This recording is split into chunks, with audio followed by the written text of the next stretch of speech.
Hello and welcome back to Sovereign RPG. I am Sovereign and we're back talking about Eve Echoes because I fucked up. Not too ashamed to admit it. Made a mistake. I listened to people outside of verifying certain information and it turned out to be wrong. Well, at least the devs have told me it's turned out to be wrong. The Chinese server does not have access to scanning Annihilus according to the developers. Now I did get quite the ironic message from a certain somebody that told me spreading things without verification doesn't help the conversation. To which I responded, being the little bitch that I am, you know what doesn't help?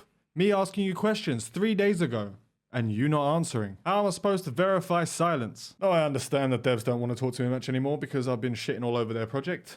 Which is pretty much understandable. Don't really have an issue with that. What I do have an issue with is someone who fucks up more often than not, trying to tell me that I need to verify stuff before I talk about it. Which I do, but still, that's not the point. I trusted the person that said it to me and it turned out to be wrong. I mean, it happens. I'm only human. They're only human. They might have been trying to troll. They might have been doing whatever. I don't really know. All I can say is, I'm really sorry for letting you guys down. I know should do better. I should do better with myself. I know that everything that I do, you guys listen to and follow what I say. But I seriously can't help but feel that I've let you guys down. No, but in all seriousness, like, I fucked up. End the story. I gave out some information that could or could not be true. I don't know. There's so many contradictions these days. There's so many things that are being said left, right, and center that I have no fucking idea what is true and what is not true anymore. Whether it comes from devs or players or content creators or whatever. There's shit coming from all different angles. It's all bloody different. And that is the fault of the lack of communication between us and the development team. Saying that, today, the devs obviously jumped into the channel. I don't know if it's anything to do with my video. I started answering all people's questions for a Q&A. It was probably my video. And everyone went into overdrive answering all the questions that the players had and all these kind of things. And we're going to go through some of those answers. There's some really interesting stuff. There's some really not so interesting stuff because people don't know how to ask the right questions. The same with the suggestions. We're going to try and go through this as quickly as possible. Exile once again jumping straight in, giving us the answers that we need. Now, we did talk about the insurance again and the compensation of why they're not doing the ISK, etc. I'm not going to go through that again. We've gone through that 100 times. The insurance is there. It's done. It's dusted. It's like beating a dead horse multiple times. I'm not going to go into that. So we're going to skip that part and go straight to the other bits that we don't know so much about. So there was a player that wasn't happy with the fact that scanning is going to be able to scan down low-sec players and the storyline runners, and they weren't very happy with that, and they've said that there's not good news for personal outposts. It's not good news for storyline players because it's relatively easy to scan to find these buildings. Now, the answer that was given, for low-sec storyline players, it may not be good news because the risks have increased, but the benefits are not as large as expected. It is recommended that PvE players install at least one anti-scanning equipment on the PvE ship, otherwise the insurance companies Nero and Lancelot will be very happy. Basically saying eat shit and adapt, which is fine. That's the Eve mentality that I love to hear. He goes on to say that the building is not equipped to resist scanning, so it is dangerous. It is easy to scan down. However, the ships have corresponding modifications to make their ships more difficult to be scanned and detected at the same time when they are scanned and locked.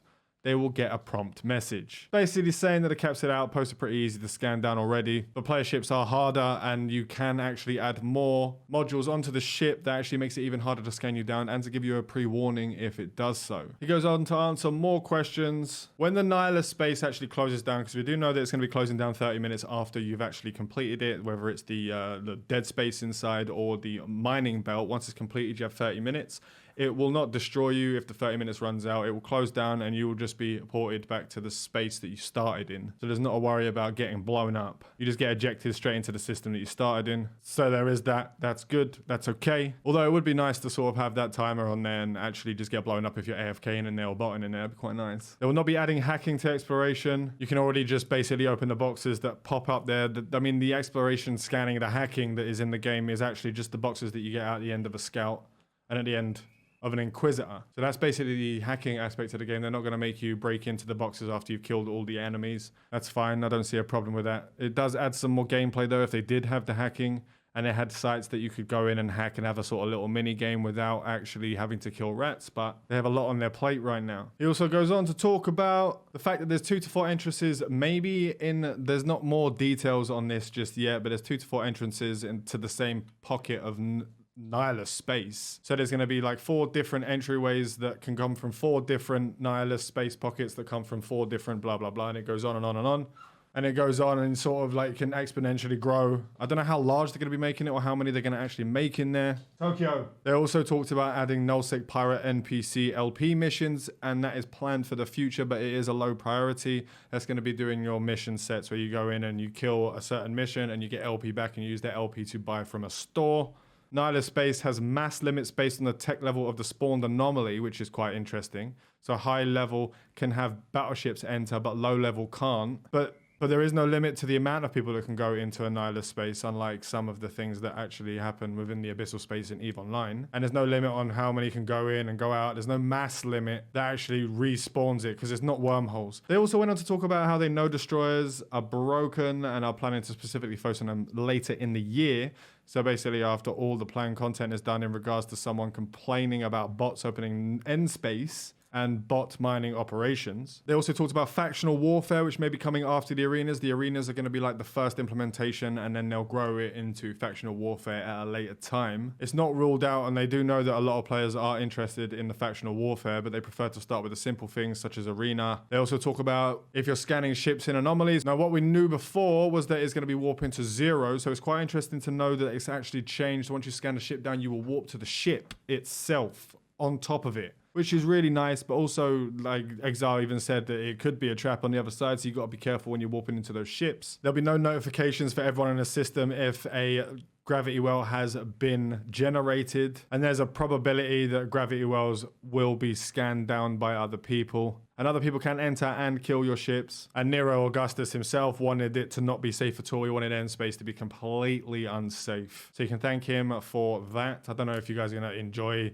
the fact that there's going to be no safe space in end space, or if you'd like there to be some. I don't know. Let me know down below what you think about the actual not having any safety at all in there. I mean, it's pretty obvious that cloaked ships can't be scanned down. Bomb launchers are being planned, which is an interesting mechanic. They just need to fix a small problem with the operation of the bomb launcher, but there was no other details given on that. And he also goes on again later on to talk about the hacking and how there's no corresponding rewards. Obviously, hacking in EVE Online itself gives you actual rig components to be able to break down that you get from that, and that's where you get all that sort of stuff from for the industry. But that already comes in the scout anomalies and blah blah blah. But that already comes in the anomalies that are already in the game, so they'd have to decide and figure out what other things they could do. I think they could just add a randomized loot table inside of these crates, so you can pick up literally anything from a percentage to a certain percentage, so anything from a Mark V laser to a Dead Space module. I think that would be quite interesting, especially that. I think that would be quite fun, especially for the solo players that don't want to live in Nullsec, but they do want to explore. That would be quite fun for me, at least. But there's a lot of workload and UI stuff, and reward content is pretty large and complex to produce. And they don't want to implement a dumbed down version of it that will disappoint people. Everything else that was said in there, we've already know about. I've made videos on all this information before, so I'm not going to go over that stuff. I'm going to leave it there. Again, I do apologize for fucking up the information on the Chinese server according to the developers. And that's all we have for today. Fly safe and avoid local chat scams. I want to say a huge thank you to all my patrons. Without you guys, I wouldn't be able to continue doing what I'm doing. If you'd like to find out how to become a patron and how to get early access to my content, please look down in the description. Fly safe and avoid local chat scams.